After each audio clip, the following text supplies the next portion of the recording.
Je vous retrouve une fois encore ce soir au rendez-vous de l'information. Madame, Monsieur, merci de votre fidélité. Bonsoir à toutes et à tous.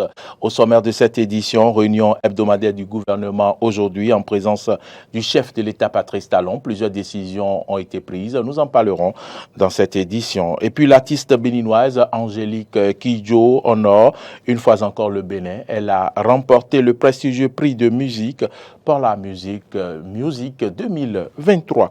Hors de nos frontières, le Sénégal se prépare aujourd'hui et demain pour de nouvelles manifestations stressantes de l'opposant Ousmane Sonko, malgré bien sûr leur interdiction par les autorités. Voilà pour le sommaire. Le développement, c'est maintenant.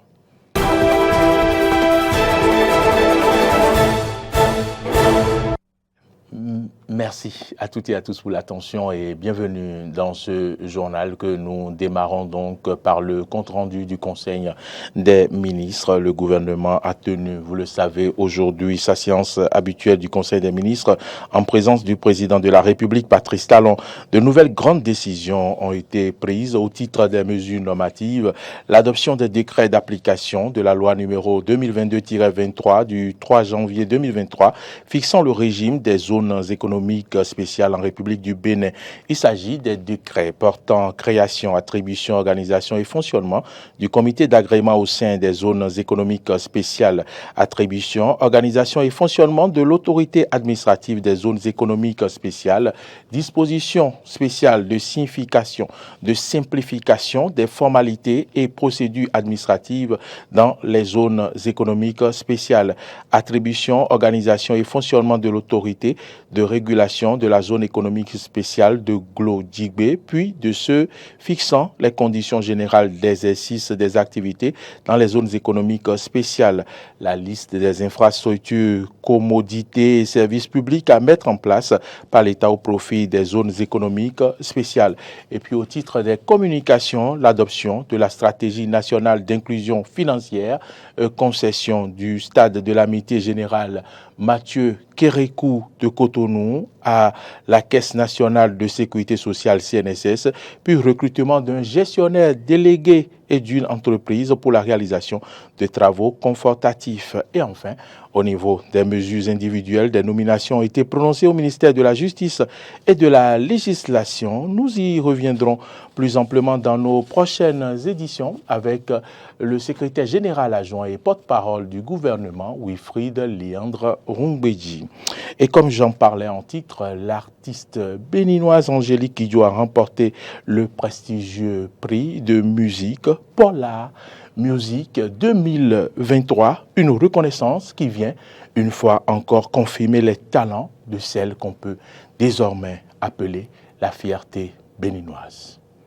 Décerné à la chanteuse béninoise Angélique Kidjo, le Pola Music Prize 2023 est un prix pour la reconnaissance internationale de l'excellence dans le monde de la musique. Le Bénin, encore à l'honneur, la légende ne cesse de faire parler son talent. Après avoir laissé lire sur sa page Facebook, tellement fière d'être la lauréate du Pola Music Prize, le prix de musique le plus prestigieux au monde, avec mon parrain musical Chris Blackwell, le fondateur d'Island Records, qui m'a découvert, et avec le grand compositeur Evopar, la championne mondiale n'a pas oublié de remercier ses fans et proches. Merci à tous mes fans, ma famille, mon équipe et au continent africain qui m'a inspiré et soutenu toutes ces années. Après plusieurs prix musicaux mondiaux décernés à la chanteuse béninoise, celui le plus prestigieux au monde pour la Music Prize 2023 entrera dans ses archives. Et vous le savez, la répression concernant les motos non immatriculées est annoncée depuis peu au Bénin. À Cotonou, ce qui retient l'attention, c'est le nombre considérable des motos qui circulent chaque jour. Et des personnes rencontrées dans la ville se sont prononcées sur les réformes en cours, suivant les hauts micros de Grace Avalibé. Et la première impression que j'ai eue dès ma première venue au Bénin, c'est les motos. Et je me posais la question, c'est quoi cette histoire de moto? Ils ne payent ni taxe de roulage, ni taxe de tout ce qui s'ensuit. Et puis, ils inondent toutes les avenues du Bénin. Apparemment, si le gouvernement pouvait, à terme échu ou à terme échoir, de trouver une décision afin que toutes les mairies de Bénin puissent avoir un profit là-dessus, parce que c'est quand même un manque à gagner pour toutes les municipalités béninoises. Au moins taxe de roulage comme les automobilistes. Ah mais moi c'est à bras ballants, hein. C'est à bras ballants. Vraiment, si cela pouvait se faire, ça serait une décision noble et puis riche sur tout état de cause. Bon, nous avons fini à Rosuedo pour partir nous Tovile. Nous dédor. Nul n'est au-dessus de la loi. Et ce que nos dirigeants décident, c'est pour notre bien. Les motos doivent avoir la plaque. Nous reconnaissons que c'est une bonne idée.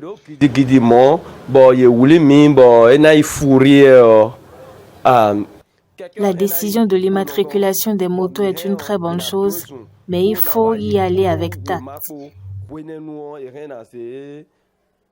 Supposons, il y a les taovi de Wabawe, ben, pon, plaque de do keke et rien à y fider non blo plaque de.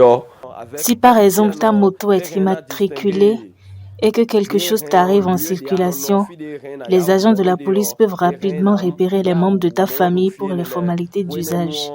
Ah, et ma tête tout, mais tu es là dans l'état où il y a un noir, ben blo et tout, à cause de deux là, alors ça s'appelle deux là, et rien, et na aidé ouais, fine ouais plaque et d'obliger bodona non quelque là où dit on est. De à cause de bodo, mais où ouais Moi, par exemple, j'ai déjà immatriculé ma moto dès les premières pressions. Fofo chile, tochile, novi chile, dada chile o.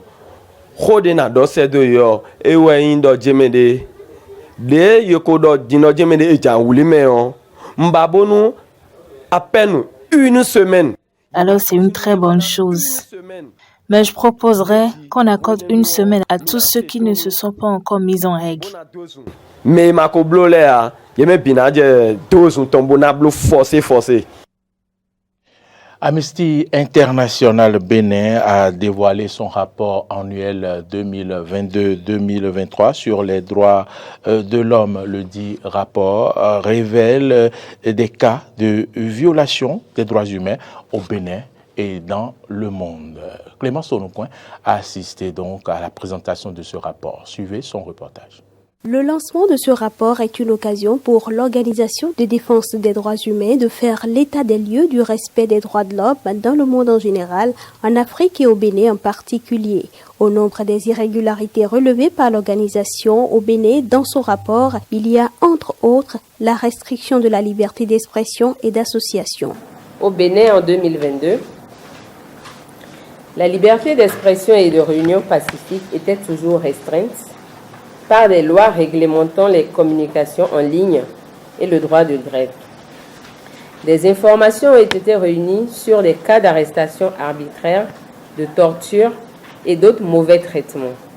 Des homicides illégaux qui auraient été commis par les forces de défense et de sécurité au moment de l'élection présidentielle de 2021 n'avaient toujours pas fait l'objet d'enquêtes. Les personnes atteintes d'albinisme continuaient de subir une discrimination et des violences. En effet, plusieurs attaques et violences attribuées à des membres de groupes armés islamistes ont causé la mort d'au moins 12 militaires dans 2 départements du nord du pays. Joël Aïvo et Rekiat Madougou, 2 dirigeants de l'opposition, étaient toujours en détention. La liberté d'expression a continué d'être menacée par le Code du numérique de 2018. En décembre, le journaliste Virgile Arroncet a été mis en liberté sous contrôle judiciaire après 48 heures de garde à vue. Toutefois, selon le document, des avancées ont été constatées en matière de droits humains en Afrique subsaharienne. Amnesty International n'a pas manqué de formuler quelques recommandations. Il est indispensable que les institutions et les systèmes internationaux destinés à protéger nos droits soient renforcés plutôt qu'affaiblis. La première étape est de soutenir et de financer pleinement les mécanismes de protection des droits humains des Nations Unies et du continent africain, y compris l'Union africaine et la Commission africaine des droits de l'homme et des peuples, afin que des enquêtes puissent être menées, que l'obligation de rendre compte soit garantie et que justice soit rendue. Amnesty International demande aussi une réforme du principal organe de prise des décisions de l'ONU, le Conseil de sécurité, afin de faire entendre la voix des États et de faire reconnaître les situations qui sont habituellement ignorées, en particulier dans les pays du Sud. Ce rapport fait le point sur la situation des droits humains dans plus de 171 pays et territoires. Selon Léonard Dalmeida, président du conseil d'administration de Amnesty International Bénin, la publication du rapport annuel est un événement majeur dans la lutte pour le respect des droits humains dans le monde. Et les guépards, parlons-en dans cette édition. Les guépards du Bénin pour le compte de la 4e journée des éliminatoires de la CAN Côte d'Ivoire 2023 étaient en confrontation cet après-midi face au Rwanda. Score final, 1 but partout. Dans la poule L où loge le Bénin, le Sénégal est en tête avec 12 points et est déjà qualifié. Le Mozambique est deuxième avec 4 points. Le Rwanda arrive en 3e position avec 3 points. Et le Bénin vient en dernière place avec 2 points. Le sélectionneur des guépards du Bénin, Gernot Rohr, en conférence de presse d'après-match à Kigali, a affirmé, je cite, « Il faut rajeunir l'équipe et nous avons commencé. Il faut maintenant la rendre dynamique. J'ai la confiance des dirigeants pour rebâtir une nouvelle équipe. » Rendez-vous en juin et en septembre prochain pour savoir et si le Bénin fera partie de l'expédition ivoirienne de 2023. Allons maintenant hors du Bénin où le Sénégal se prépare aujourd'hui et demain pour de nouvelles manifestations stressantes de l'opposant Ousmane Sonko malgré leur interdiction par les autorités. C'est un commentaire de Arthur Rendo. Ousmane Sonko et ses supporters accusent le pouvoir d'instrumentaliser la justice pour l'empêcher de se présenter à la présidentielle de février 2024.